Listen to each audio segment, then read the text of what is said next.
Hello and welcome to the Your Parenting Mojo podcast. Regular listeners might remember that a few months ago we talked with listener Kelly and Dr. Moira Miklajak on the topic of parental burnout. And we discussed how parental burnout is a constellation of symptoms that can include mental and physical exhaustion and emotional distancing from children, loss of feelings of being effective as a parent. And it can lead to an assortment of risks for both the parent and the child, including shame and loneliness, and the risk of neglect of the child or violence towards the child, and the feeling that the situation can only be escaped through divorce or abandonment or suicide. And we talked about how one of the big causes of parental burnout is the unrealistic expectations that we put on mothers to somehow sacrifice everything for their child and also lead a fulfilling life for themselves. In the show notes, I gave a link to an assessment that Dr. Miklajak and her colleagues developed to help you figure out whether you might have burnout, because it might not be as obvious as you think. And after the interview, I emailed with her and we discussed how powerful self-compassion can be as a tool to deal with burnout. More recently, I was listening to a podcast that I really enjoy called Psychologists Off the Clock, which features 4 psychologists discussing the principles that they use in their clinical work and how they can help the rest of us to flourish in our work and our parenting and our relationships as well. And one of the hosts is Dr. Yael Schonbrun, and she's here with us today. Dr. Schonbrun is a licensed clinical psychologist with a private practice. She's also an assistant professor at Brown University, and she is writing a book on the topic of work-family conflict, which can be an important precursor to parental burnout, which is how these topics are connected. So I got to chatting with her about this via email, and I realized that not only are a large proportion of my listeners working parents, but the ideas that she's thinking about are actually applicable to anyone who feels tension between their family and some other aspect of their life. So she's going to talk us through this and also give us some new tools to deal with the days when our lives just seem a little bit out of control. So welcome, Dr. Schonbrun. Thank you so much, Jen, for having me. And I just want to take a quick moment to compliment your podcast, which is awesome. I love that you integrate data and compassion for parents, and the work that you put out there is amazing. I'm really honored to be a part of it. Oh, thank you. It's great to have you here. So I'm always the first to admit, as far as working parenthood goes, I have it pretty easy. Even when I had a day job, I worked from home. And so I never had that struggle of the commute time and the physical rushing from one place to another that I know a lot of parents and families find really stressful. But even though I no longer have a regular day job, as it were, and the podcast and this business is my work, I sometimes feel really conflicted, because I really, really, really love doing this work. And I also really like spending time with my daughter. But sometimes I feel distracted when I'm with her, often because I'm thinking about the writing that I could be doing or I should be doing if I wasn't out collecting pill bugs in the garden now that she's not in preschool for 9 hours a day. And so I wonder if you can maybe help us to understand why is working parenthood so hard? Yeah. Well, I think it's great that you're pointing out that not all working parent challenges are created equal. Some of us really are more privileged than others. But it's also helpful to point out that the vast majority of working parents do experience challenges, just as you're describing. So it's a great question. Why is working parenthood so hard for so many of us? And the way that I frame my answer is a little different than the way the popular press typically talks about it. So I sort of look at it from 2 different directions. The first is from the outside in, and the second is from the inside out. So I'll tell you a little bit more about what I mean by that. So the outside in is the part of the dilemma in working parenthood that has to do with challenges that exist outside of us that leak into our individual lives. So these are factors like how flexible and supportive your workplace is, and whether your colleagues and work environment support balance between work and non-work time, whether you have a partner, and if you have a partner, how supportive he or she is capable of being or willing to be in sharing childcare and household responsibilities and in supporting your professional efforts, whether your kids have special needs or physical or mental health issues, things like whether you have financial stressors or whether you live in a country with reasonable family leave policies, and so on. So the outside-in factors matter deeply, because when those kinds of structures aren't in place in ways that are reasonable and humane, we're going to encounter painful, often insurmountable challenges. And that tends to be what gets talked about most of the time in the popular press and in most of the books that are out there about work-family conflict. But as a clinical psychologist, I tend to emphasize the importance of the other direction. So this is from the inside out. So these are factors that exist inside of each of us. These are human psychological elements, things that make each of us tick. And I often like to quote Sigmund Freud here, because he famously said, love and work are the cornerstones of our humanness. And I like this quote because it really symbolizes the fact that most of us feel a drive to engage deeply in relationships, and most of us feel a drive to engage in some kind of productive or skillful enterprise, not necessarily paid, but something that is sort of outside of our private family lives. And these are both wonderful drives, and they're both associated with positive affect, with healthy bodies and minds, and they're both individually and jointly able to create rich, meaningful, rewarding lives. So they're both important. But each tends to demand a lot from us and to demand things that sort of pull in opposite directions and which interfere with one another. So, for example, work really wants us to engage in future thinking, to be competitive, to be ambitious, to get things done, whereas parenting really requires us to be present and connected and very patient. And then, of course, both roles require an intense amount of time and energy. So by the fundamental nature of being human and wanting to participate in both work and love, most of us are going to experience conflict between those two roles. And so what a lot of my work focuses on is making sure that we aren't trying to solve inside-out problems with outside-in solutions, because that tends to get us into trouble and ends up making us feel more conflicted, more frustrated, more guilty, more overwhelmed.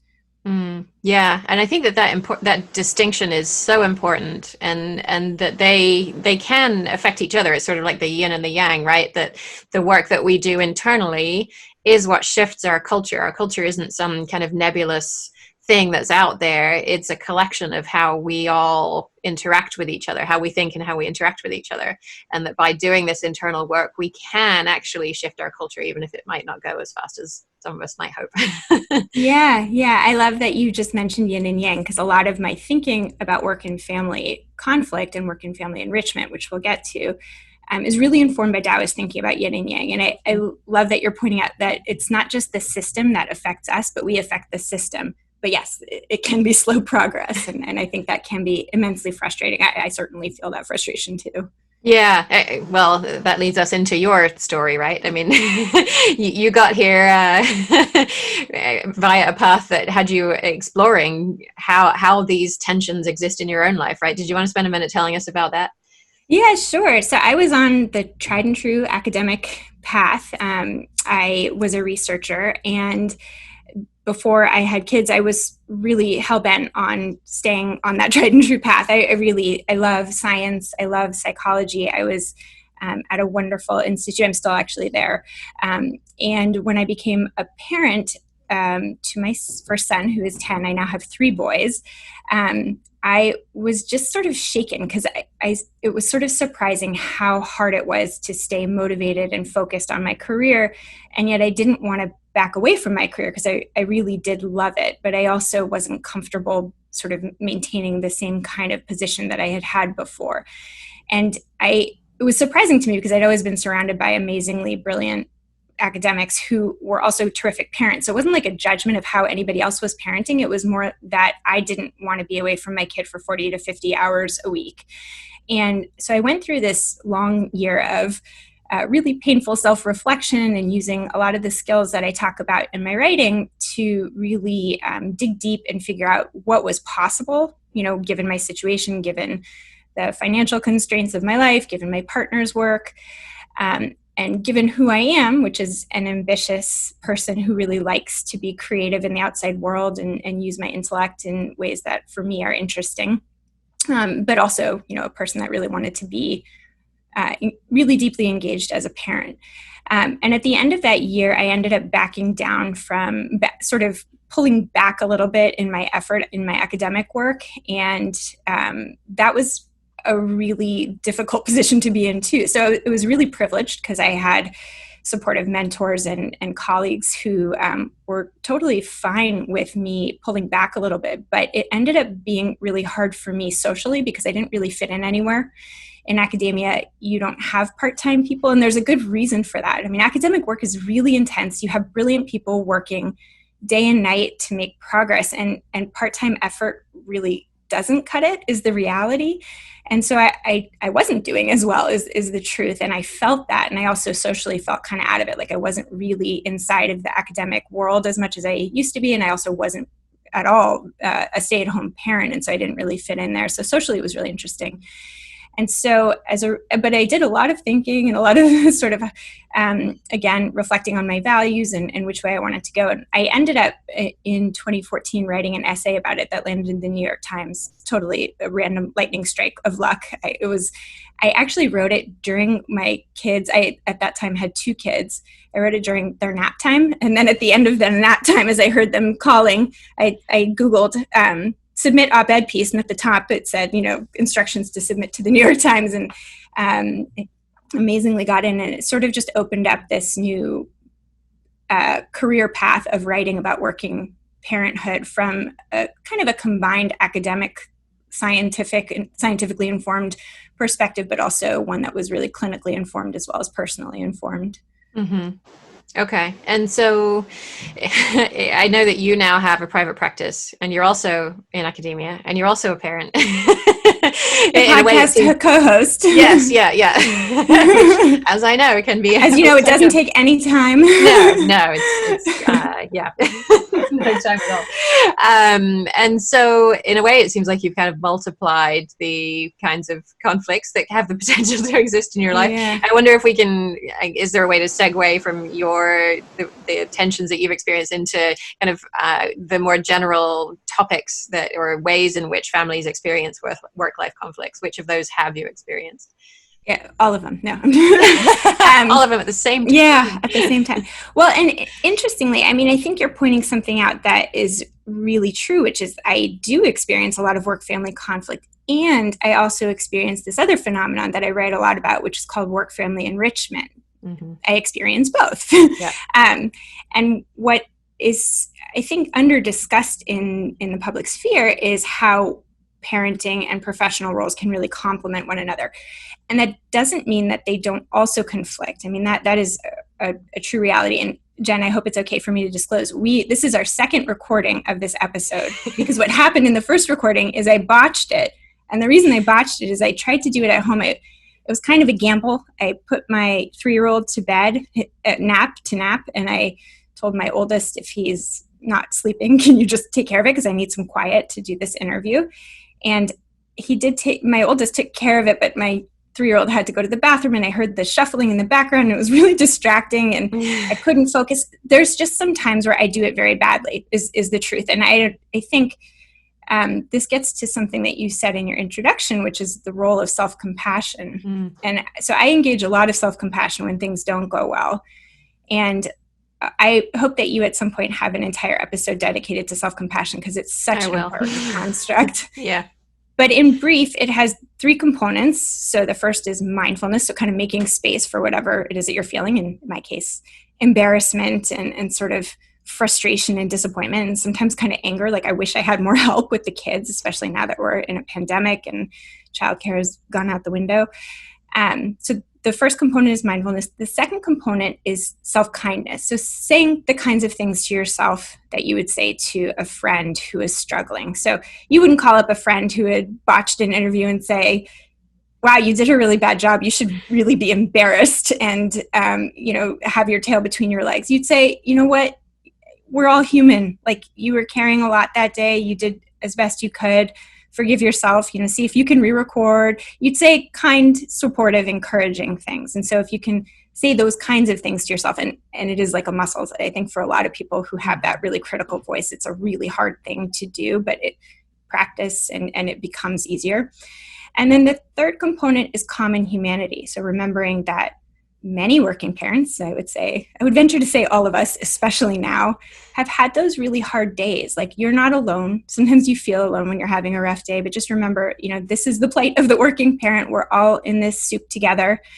And knowing that really does ease some of it. And it doesn't undo it, but it makes it a little easier to tolerate. And then it makes it easier to sort of connect back in and figure out what makes the most sense to do with whatever the frustrating experience is.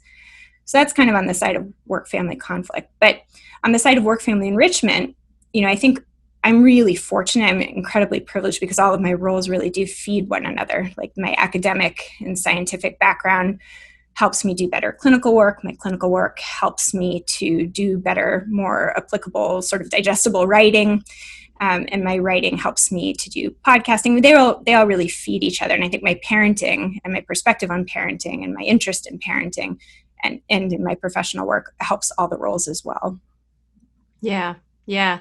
And that, I think, is a really important thing to recognize, that it can feel as though we're being torn in 15 different directions. And in some ways we are. And, if there's work family conflict from the number of hours that you're working, and or I guess that's referred to as family to work conflict, isn't there? And then there's also work to family conflict, where you may be having demands from childcare or elder care, and that's impacting your family.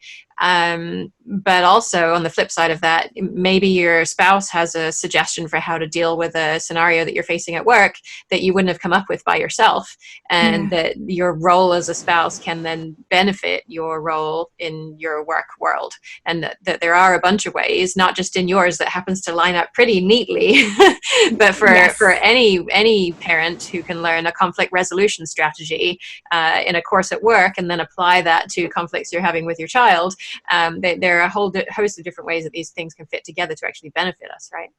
Absolutely. Yeah, you're referring to this. I mean, whenever I read these studies, and Jen, I sent you a bunch, but it always kind of hurts my head a little bit because it's work to family conflict, family to work conflict, work to family enrichment, family to work enrichment. And then there's all these really complicated models. But the basic idea is that they all impact one another in both positive and negative ways. Mm-hmm. And you are right. I mean, my life just does kind of neatly fit in together. But I conducted I'm at 50 interviews right now for this book project that I'm working on. And I had the opportunity to interview people whose lives don't as neatly add up as mine does. And even, like, for example, I interviewed a woman who works in customer complaints at a utility company, and she talked about how that taught her patience, which really helps her to parent better. And I talked with a woman who's an exotic dancer, and she teaches her daughter about feminism. So there's just really cool ways that whatever your professional sphere is and however you approach parenting, they really can help each other. And it doesn't sometimes it happens on its own, but the way that I write about it and what I'm hoping to communicate is that if we get really strategic, we can really magnify the way that we allow work-family enrichment to happen. And that's kind of my hope through my writing and through the messages that I try to communicate out to the public. Yeah. And my broad smile for those who are watching on YouTube was when you mentioned the customer service. One of my first jobs here in the US was working in customer service for a waste management company. Is that right? Listening to people complain about their trash 8 hours a day, 5 days a week, right after a price increase had been implemented. That was it. And how did that teach? How did that inform your communication skills and your patience? I had not thought about it in that way, but it certainly, I would say, it actually did have an impact. On just the power of listening to somebody. And now when I see that a customer service rep is listening to me, is taking on a conscious effort to understand the perspective I'm coming from when I'm frustrated with their service, then it helps me to connect with them and to not feel angry at them or at the company, but to work towards a resolution. So yeah. I mean, I think one of the things that I write about is this idea that we are more likely to build emotional intelligence and practical wisdom when we have this complex array of roles in our lives. Yeah. So I think that we build it in parenting, because parenting is definitely a role that requires you to learn to listen better, to communicate more effectively, to be patient, to be compassionate. And similarly, jobs, especially jobs that are really hard on the interpersonal front, right? They're rough. And I'm not saying, it's a great thing to have a job that you don't like, but it does, those kinds of jobs often do offer that skill. And especially if you can frame a job that you don't like as something that's offering you a skill set that is going to benefit your family, it becomes a little bit easier to see the silver lining of it and tolerate it better. Mm-hmm. And I don't mean to suggest there that, if you're being treated badly at work, that it should be okay. It's not, right. But it is a way that you can use one role to benefit the other. Yeah. And so, shifting gears a little bit, I think one of the ideas that I really loved about your work was how you pull from so many different sources of information and not just the research literature. And I've been studying Buddhist principles a lot over the last year or so, and I've read a lot about the idea of struggle and how just being alive represents a huge struggle, because we have this natural tendency as people to want stability and security, and we think, oh, if I can just get through this busy period at work, then things will be better, or when my child gets through this particularly irritating developmental phase, then things will be easier, and if only I can get the promotion I've been working for at work, then we'll have enough money and I'll finally be able to relax. And actually, if any or all of those things happened, then the dishwasher breaks or somebody gets sick, and there's this whole host of other things to worry about and to deal with, and more struggle with it. Yeah. And so I'm wondering, I don't know if you have an opinion on this, but why do we find this so hard to accept? Why can't we just take on that, yes, life is struggle, and we do it anyway, and it's okay? Yeah. Well, I mean, I think it's largely our wiring. We're wired to, be motivated for things to feel more comfortable. I mean, it's an interesting thing from an evolutionary perspective, because our human biology has evolved much more slowly than our culture has.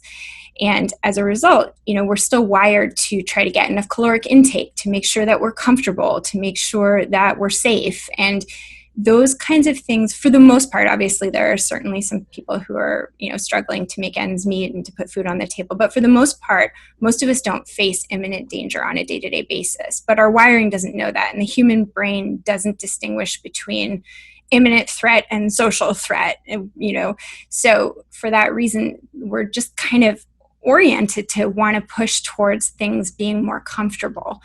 And knowing that, I think, is really empowering, because it doesn't mean that we can undo those internal urges to move towards greater comfort, but we can respond to them differently. So the kind of treatment that I practice, which is called acceptance and commitment therapy, which has a huge empirical database supporting it, really highlights that, we don't try to change emotions, because we can't. And we can work with our thoughts, but we often can't have perfect control over them. But what we can do is we can change our relationship to our internal experiences, both at the thought level, at the perspective level, and use that to inform what kinds of choices that we make. But what we can't do is sort of undo the fact that we're going to be uncomfortable at points. That is just a part of the human experience, but it isn't something most people like. Yeah.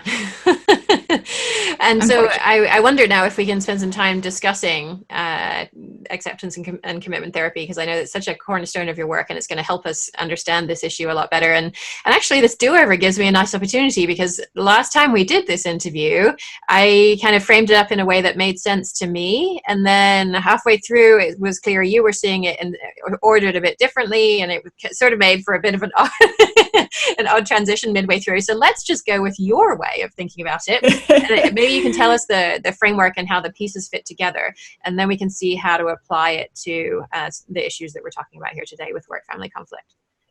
Sure. Well, if I understood your confusion correctly, I think that it was that you were prioritizing one element of the core processes of acceptance and commitment therapy, and that element is values, which are enormously important. And values are what I write a lot about, so it might have been me sort of misleading you into thinking that was like the core process.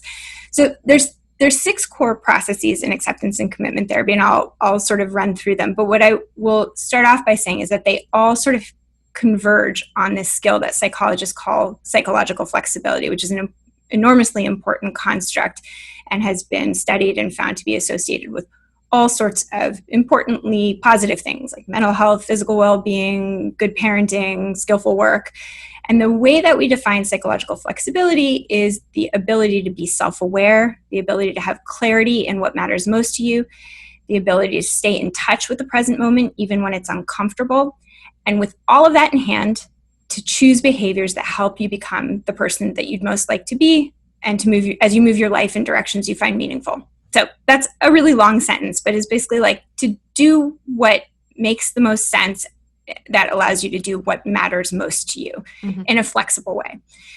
And the skills that help you to become more psychologically flexible are as follows. So being in touch with the present moment, so that's kind of that mindfulness construct, acceptance with equanimity of whatever thoughts, emotions, and experiences that you might be struggling with, being aware of your thoughts and your story, so kind of what it is that your mind is telling you.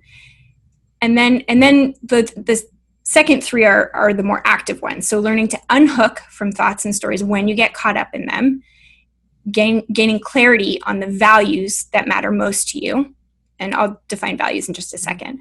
And then the last one is kind of obvious and actually quite hard to do, but it's taking committed action to move your life in directions that matter to you. So just a quick side note on values, because I think a lot of people get values and goals confused. So I use a lot of acceptance and commitment therapy practitioners use the metaphor of a life's journey. So in a life's journey, your destination would be the goal. So it's things like getting a promotion or earning a certain amount of money or having your kids, be excellent at soccer. But your values are the way that you take the journey. It's kind of like the adverb. So because we don't have perfect control over arriving at our goals, values are actually a more useful thing to focus on. So it's like, as a parent, I want to stay compassionate. As a worker, I want to stay focused. As a working parent, I want to stay patient with the process or look for balance day to day, knowing that, any given moment I may feel really imbalanced in one area. So the values are really important just as a compass for how you take your journey, knowing that, hopefully you'll get to your goals, but irregardless of whether you get to your goals, you have a lot of control over how you take the journey. Yeah. I think a metaphor, I guess, that I saw in the book that I had read, sort of the intro to acceptance and commitment therapy, was that it's like taking a walk with a friend or a hike with a friend, and you're aiming for a peak, and you might make it to the peak and you'll be able to see amazing views in all directions, and that will be awesome if you do.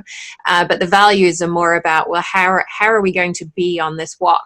Are we going to talk amongst ourselves? Are we going to have a deep conversation? Are we going to look at the things we see along the way, both the scenery and also maybe the flowers that are at our feet? What are the choices we're going to make about how we're going to be on this walk as we're moving towards the top of the mountain that we're aiming for, which I found kind of helpful. Yeah, I love the way that you describe that. And what you'll notice is that if you're really paying some attention to your values as you're taking this walk with your friend, you're still keeping in mind your goal, but you're not allowing the goal to sort of take over. Because if you sort of over focus on where you're going, you miss the flowers, you miss the conversation with your friend, you miss the opportunity to savor that togetherness and that sunshine on your face. And so, it really is keeping that goal in mind, but really putting a lot more emphasis on the moment-to-moment way that you take the journey. Yeah. Okay. All right. So let's go into some of the other components of it and just kind of tease those apart a little bit. Mindfulness was the first one that you had mentioned. And I should mention, I don't know if listeners are hearing this through my fancy pants microphone, but I just heard something crash in the next room. And my daughter's supposed to be hooked up to earphones watching Octonauts right now, because I had thought that she and my husband would be out of the house by the time we recorded, and they are not. And I am noticing a certain sense of irritation rising in myself as we're having this interview. So I'm being mindful of that. And I know that in acceptance and commitment therapy, there is this focus on paying mindful attention. And I noticed when I was reading about it, it was very much around mindfulness to your thoughts, like what's happening in your brain. And I'm wondering if also there is a focus on the body and noticing what's going on in the body as well, as in terms of signaling, oh, something's happening I need to pay attention to. Yeah. I mean, the mindfulness component in ACT really does, ACT is sort of short form for acceptance and commitment therapy. And by the way, for listeners who are interested, I can send you the link, a couple of links to episodes that we've done that really go deep into acceptance and commitment therapy and some of the core components. But mindfulness really, there's a lot of attention paid to what the stories that our mind tells us, the stories that we get hooked into. So I do a lot of couples therapy. So the examples that I often give are sort of like, if my partner is late and I think, oh, it means that my partner doesn't care about me, that I can really get fused with that story. And that will really inform if I don't unhook from that story, that'll really inform how I respond to him when he comes home. And so there is a lot of attention paid to what goes on in the mind, the stories, the thoughts, the words, but there's also a lot of attention paid to what happens in the body, but also what's happening in our environment. So depending on what's going on and what it is that you tend to get fused with. There's really a lot of flexibility in this kind of approach. You might focus on trying to be mindful of some of the things that get you hooked and sort of cause you to walk away from your values. So that's kind of the trick, is like you want to be mindful, right? There's so many stimuli in our world, which is partly why our attention gets so narrowed and sometimes on the things that aren't terribly helpful. And that this approach doesn't undo any of that, but it sort of gives you a little bit of a guide as to like what to pay attention to. And in terms of what gets you in trouble, if you can pay attention to and be mindful of, make space for the kinds of experiences, internal or external. So, your emotions, your physiology, your fatigue. I mean, for me, I have to pay attention to my fatigue, because when I get really tired, that really causes me to walk away from my values, especially as a parent. And so that's something that I pay a lot of attention to. And has become a practice of mine, because I know that it can get me into trouble in terms of behaving in line with my values. Does that make sense? I just did a couple of metaphors there, but I stuck with it. Yeah. And if listeners are thinking, left brain stories, you may be thinking back to a recent episode with Dr. Chris Niebauer, where we talked about that in depth, and this idea that was a terrific your episode. left brain is, say again? That was a terrific episode. Oh, thank you. Yeah, I really enjoyed it, actually. His book is very well written and easy. It's also got a great title, right? Yeah. No self, no problem. Yeah. There was a funny story about it, actually. He told me after we finished recording that a student was in a course, somebody he didn't know was in a course, and they had been assigned a task of finding the worst named book that they could. And he had self-published this book under a different title. I don't remember what it was. And the student proposed it, and the guy teaching the course was a publisher. And the publisher reached out to Chris Niebauer and says, "Hey, your book has a terrible name, but it's an awesome book, and we should publish it." That's so that was how he got awesome. Yeah. I love the name. Yes, which yes, is why and they I'm renamed it as part of doing that work. Yeah. That's so funny. And so the whole premise of that book is that we think of the stories that we tell ourselves about, oh, my partner's late, that means they don't care about them, as being reality, as being the truth, when actually this is our left brain saying, it's kind of making up this version of the truth based on the facts that it has available to us about the current situation, about things that have happened in the past. And one of the things that Dr. Niebauer's book does so deftly is pull together so much of classic psychological research to show that these stories are not based in reality the vast majority of the time. We just make stuff up that fits a story that feels right to us. And if we can unhook, as this therapy teaches us to do, from that story, then it frees us to react in a different way, and even to not react, but to respond in a way. And I think that goes to another key point about acceptance and commitments therapy, right? The choice point. Can you talk us through the choice point and what implications that has? So the choice point is, I'll just start with like the graphic. So imagine that there's kind of a circle with two arrows coming out of it, one going sort of up and to the left and one going up and to the right. And the circle at the bottom connecting the two arrows is the choice point. And that is the point where we're making a behavioral choice. So we're always making a behavioral choice to do something, even if the thing that we're choosing is to stay in bed all day and not to move at all. We're always making a choice, to eat something or not to eat it, when it's put in front of us. So we often have this feeling like we're not making a lot of choices, but if you sort of really, shred things down to their bare minimum, we're often making choices, even if they are more passive choices. So the idea of the choice point is that sometimes we do things that move us toward the person that we want to be and the kind of life that we want to live, and those are towards actions. So that would be one of the arrows. And sometimes we make choices that move us against the kind of person that we want to be. These are the away moves.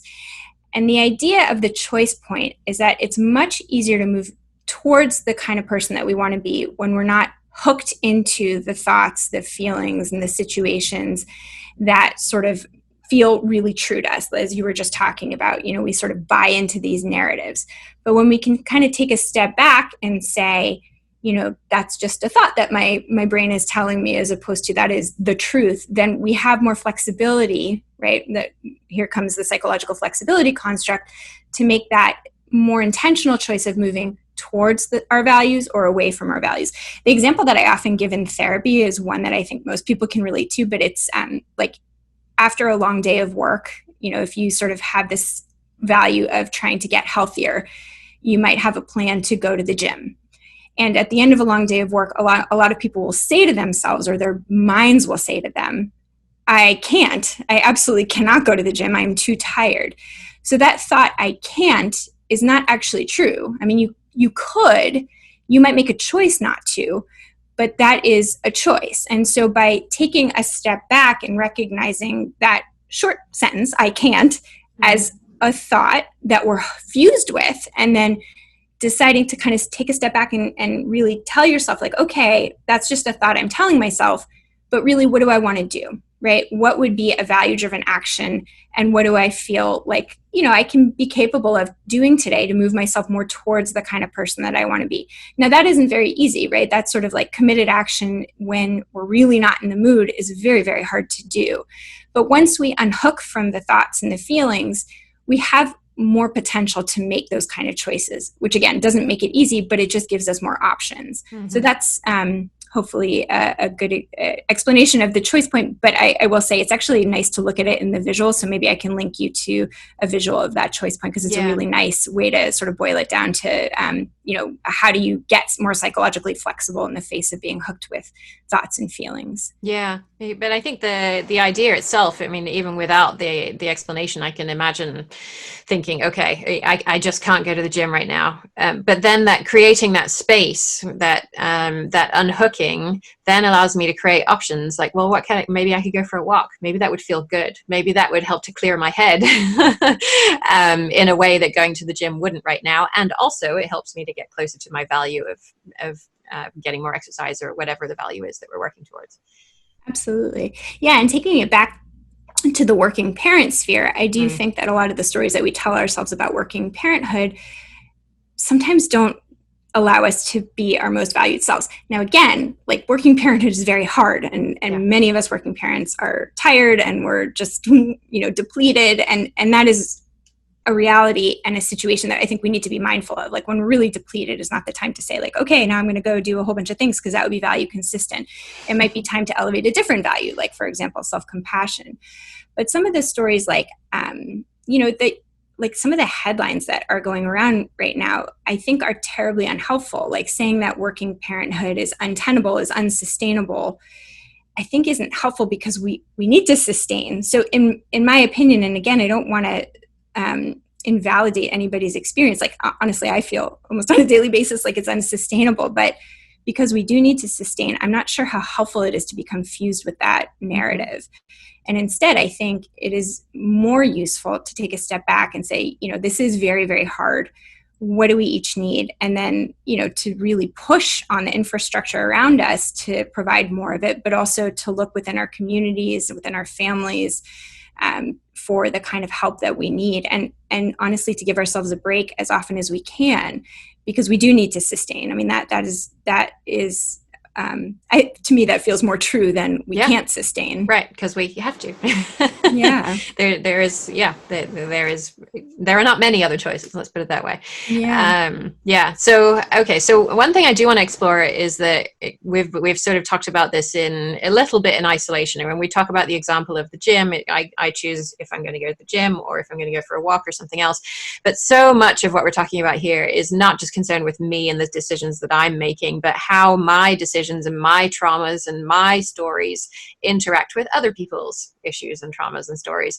And so I can kind of see this playing out in two ways. Either I realize I'm about to make an unskillful choice that isn't in alignment with my values, and I unhook and I make the skillful choice, and then maybe my partner's experience and their traumas shape their responses to mean that my skillful choice doesn't actually result in my better well-being because of the way they interacted with that. That's one potential way I could see this breaking down. And then another way, maybe something I'm doing is not a skillful choice, and it isn't bringing about greater well-being for me, but it's helping me to cope with some aspect of my life that maybe I can't change right now, and it's keeping me functional.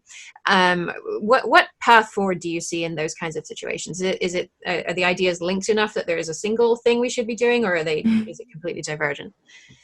Yeah, I mean, so when I hear you describing these complicated scenarios, I think, first of all, I just want to say, like, life is complicated. And I do think that it's easy, in writing or in a blog post to say, our goal is X, our goal is to have good well-being, or to have healthy kids, or to have a sustainable job or economy. Let's do it. Let's do it. Yeah.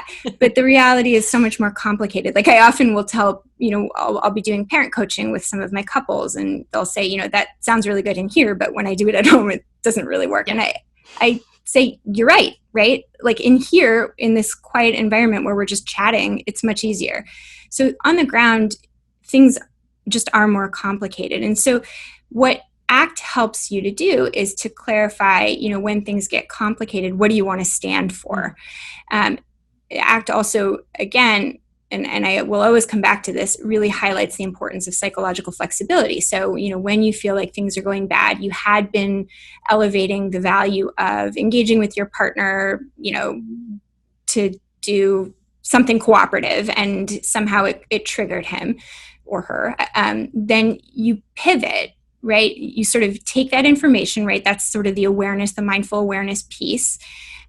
You assess it, you sort of check internally, and then you wonder to yourself, okay, given that this has happened, given that things are going south in a way that I didn't intend, what value do I want to stand for now, right? To sort of get myself into a position where I can feel more value aligned. And it might be, okay, now instead of cooperative action, I'm going to engage compassion, right? In this kind of instance where my partner is clearly feeling injured, what I want to stand for is being a compassionate and caring partner.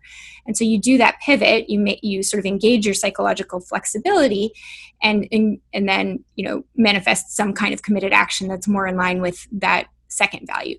I mean, one metaphor that ACT practitioners sometimes use with values is like, you can only be looking at one side of a Rubik's Cube, right, to solve it at a time, right? So you can only really do one value at a time. But anytime you decide, like, okay, like I've gotten about as much as I can get out of this face of the Rubik's Cube, flip it around, you turn it, and you work on a different side. And being able to make that transition can be hard, but the more that we practice it, again, the more skillful we become. This is all about growing the kinds of skills that help us to be more effective.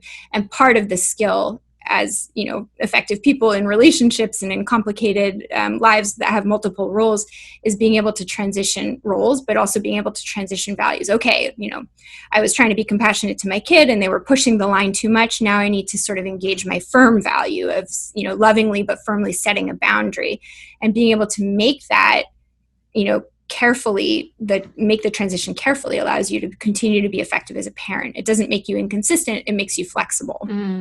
Yeah, I love that. So often, I think solutions for problems parents are facing are presented as this is the way, and you will implement this, and you will do it, and then everything will be fine. And then the parent tries it, and it doesn't work, and they don't have any direction on where to go next or how to adjust their approach. And you do need to adjust. You need to be flexible and see what worked in the moment and what didn't, and pivot. And even if something, it seems like it's working, and by working I mean it's making the situation easier for both parties involved to deal with in this moment. A week from now, it may not work anymore for both parties, and you may have to go through this process again in a flexible way.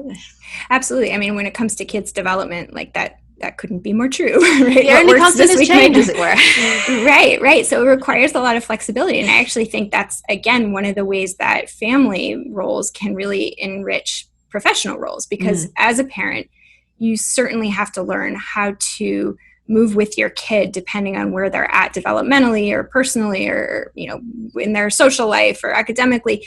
And skillful parents are able to do that, to sort of meet their kids where they're at. And I think the same is actually true in professional spheres, but we tend to get sort of like rigid and stuck in a particular way. But once we get that skill more beefed up, we're able to use that. I think a lot of individuals really use that to their advantage. And I think, again, that's one of the ways that parenting can really help your professional life. Okay. All right. So thank you. That hit the first half of that, and then the second half was if I'm doing something that I'm recognizing is not skillful, but that it's helping me get through this difficult situation I'm in right now. Wait, what do I do in that kind of situation? Again, I think that becomes a question of what do you want to stand for? Do you want to stand for just making it through, or do you want to stand for something else, like, making the world a better place? Like, Mm-hmm.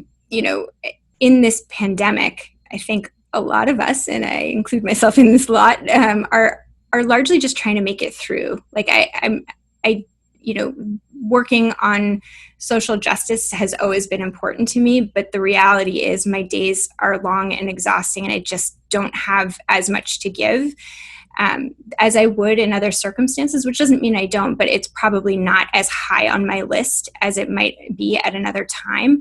And, others might judge me for that. And that's has to be something that I can live with, because right now I need to sort of make sure that the needs of my kids are met and that my professional demands are not left by the wayside. And I think the same thing goes for anybody in any given situation, is that we have to sort of figure out, like, what's the most important thing? Is it just getting through the moment and coping without losing your mind? Or is it, prioritizing the care of somebody else? Or is it, growing a skill? Or is it, something else entirely? I sort of think about this. Sometimes in the morning, I'll have an hour to myself because I wake up early. A whole hour? I wake up really early. And in that hour, it's like my one precious hour of the day that the kids are not awake. And there's so many things that I want to do. I want to go for a run. I want to meditate. I want to stretch my body. I want to do some reading. I want to get some work done. There goes your hour. And right. It's like, and so I can choose to get a lot of things done a little bit, or I can choose to get one thing done a lot. An hour is not actually that much time, but I think the same thing goes for the dilemma that you're expressing, which is like, if you feel like you're harming somebody by taking care of yourself, then you might want to sort of strike a different balance of choosing a value that is more balanced, like, something that doesn't totally misalign you, but also doesn't totally misalign them. So self-compassion combined with compassion for other might be a good combination. Or, pausing to listen, but not offering yourself up too much in terms of, your opinion, might be a way to balance that. But, finding a value that, aligns with what you want to stand for in that complicated moment, and really bringing self-compassion along for the ride, because sometimes it really is just incredibly complicated.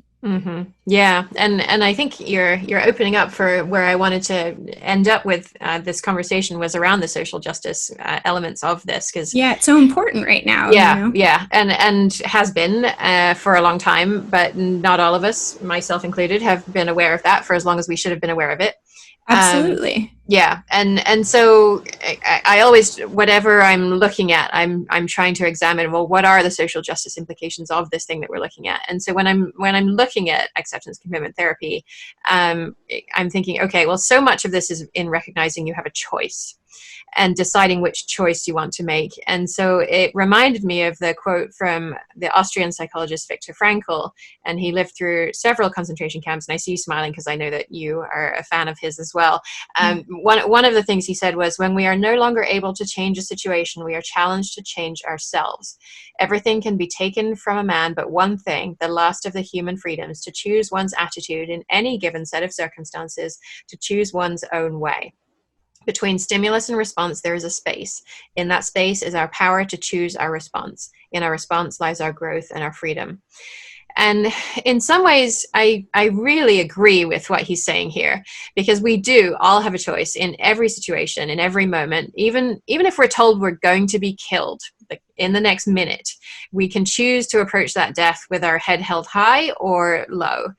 But at the same time, it seems as though it puts an awful lot of onus on the individual, in much the same way as the research on grit and growth mindset is applied in schools, and the children of non-dominant cultures are told, well, if you just have a growth mindset and if you're just more gritty, you'll be a better student, you can get out of your bad neighborhood, you can have a better life, instead of addressing the root issues of poverty and systemic racism that these children are experiencing all day, every day, even in schools. And so what I'm worried about here is that we're in danger of doing that with parents of all races who are living in this patriarchal system that tells them, well, you must sacrifice everything for your child, and also you have to be a productive worker and be self-fulfilled. And then especially with parents of non-dominant cultures who also have to do this, I mean, frankly, while they're in fear for their lives and for their children's lives. And so I'm wondering if I'm asking, well, how can we balance this idea that we all have a choice with the idea that there are some choices that we just shouldn't have to make? But I don't even know if that's really the right question. So I'd love to hear your thoughts on that, if you don't mind. Yeah, I mean, I think it's a really important question, and I think it's a very broad question. So I'm not going to be able to answer it in the few minutes that I have. But I think it's important to be asking it. And my answer in brief kind of comes back to what I was describing in the very beginning of our episode, which is that I really believe that these challenges exist in two directions, from the outside in and from the inside out. So it's not either or, it's both and, right? So we both need to work at the systemic level to make changes, to make things, more feasible, right, for working parents. Like, if I have to work full-time and parent full-time and teach my kids, there are just limits to what's possible. And I'm in a privileged position where I have some flexibility. Individuals who are, encountering racism and fear and not able to keep their jobs if they don't show up full-time, but have young kids and, are living in unsafe neighborhoods, it's just not possible. But where the choice does exist from the inside out is to choose the attitude, to pick your values, and maybe your value is you fight for justice. You take to the streets in ways that are as effective as you possibly can make them. You collaborate with other people, you join the movement, you make your voice heard as much as you can, you gain allies, and I think that's a part of the inside out work that helps the outside in get better. They help each other, right? It sort of gets back to that yin yang idea that we talked about in the beginning, that it's both and by working it from both sides, we not only make working parenthood more possible, we make it richer and more satisfying for everybody. And that would be the goal. But yeah, I think your point that we don't want to suggest that it's all on the individual working parenthood to just make it happy and make the best of it, because that's not possible. There do need to be supports in place that make working parenthood possible and humane. And at the same time, we can be working from the individual side of things, from the inside out, to, carve our own unique paths that are maximally successful and enjoyable. Yeah.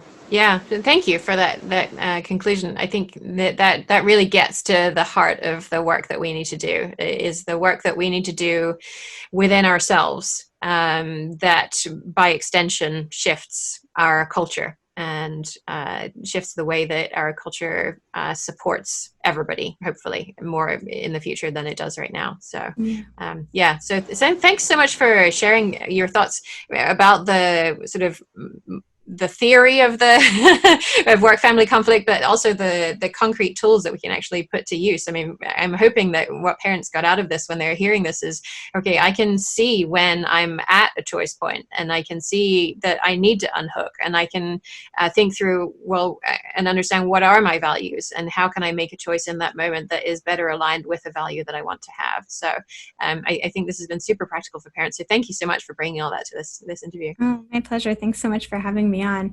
So I'll put all of the links to Dr. Scheinburn's website, as well as any other resources she can make available to us related to acceptance and commitment therapy, and the articles that you've had published in various places. They will all be at yourparentingmojo.com/work family.